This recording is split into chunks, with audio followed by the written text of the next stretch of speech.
कैसे फेल हुआ ईरान का मिशन कतर।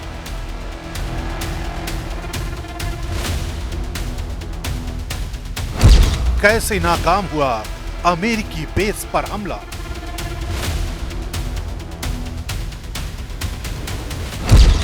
कतर अमेरिका के जॉइंट ऑपरेशन की कहानी।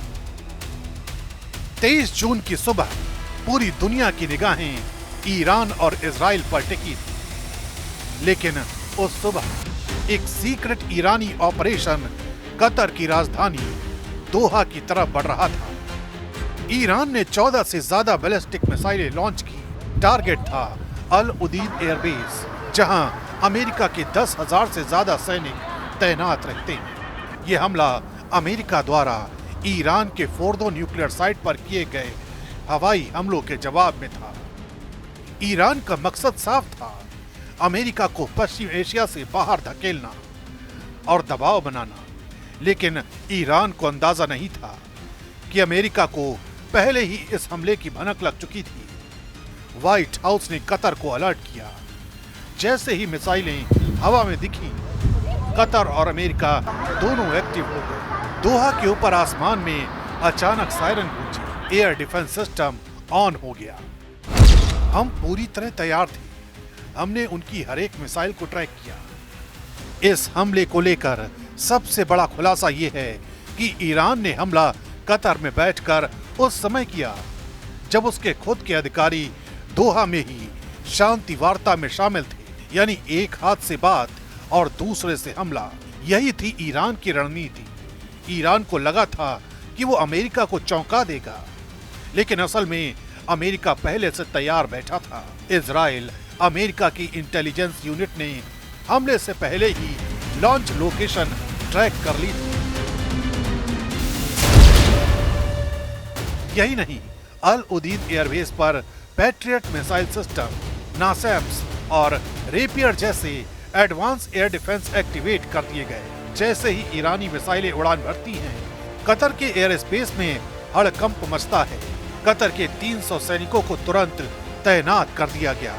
अमेरिका की 3rd आर्मी डिवीजन ने भी अलर्ट मोड में अपने सिस्टम ऑन कर दिए। कुल 13 मिसाइलें इंटरसेप्ट की गईं। एक मिसाइल अल उदीद एयरबेस पर गिरी, लेकिन कोई जानमाल का नुकसान नहीं हुआ।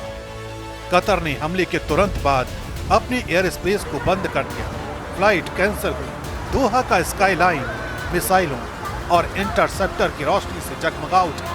ये वही लम्हा था जब पूरी दुनिया के सामने अमेरिका और कतर की जॉइंट पावर का इम्तिहान था, और उन्होंने इस इम्तिहान को पास कर दिया। Killing our people, blowing off their arms, blowing off their legs with roadside bombs. That was their specialty. We lost over 1,000 people, and hundreds of thousands throughout the Middle East and around the world have died as a direct result of their hate. In particular, so many were killed by their general, Qasem Soleimani. I decided a long time ago that I would not let this happen. It will not continue. I want to thank and congratulate Prime Minister Bibi Netanyahu. We worked as a team like perhaps no team has ever worked before. Iran ने जिस समय Qatar पर हमला किया, उसी वक्त उसके अधिकारी दोहा में ही अमेरिका और कतर से शांति वार्ता में लगे थे। यानी एक ओर वो बातचीत कर रहा था और दूसरी ओर हमला कर रहा था। इस रणनीति से अमेरिका और खाड़ी देशों का भरोसा हिला, लेकिन इसका उल्टा असर हुआ। कतर ने हमले के तुरंत बाद न सिर्फ मिसाइलें रोकी, बल्कि वो मध्यस्थ बनकर दुनिया के सामने आया। अमेरिका और ईरान के बीच कतर की शांति डिप्लोमेसी ने अहम भूमिका निभाई। हमले के 12 घंटे के अंदर कतर ने तेहरान और वॉशिंगटन दोनों से बात की और एक शुरुआती सीज़फायर ड्राफ्ट तैयार हुआ। ट्रंप और कतर की सरकार के बीच सीधी बातचीत हुई। इसके बाद इजराइल और अमेरिका ने एक संयुक्त मोर्चा बनाकर ईरान को चेतावनी दी, अगर दोबारा ऐसा हमला हुआ तो जवाब पहले से तेज होगा।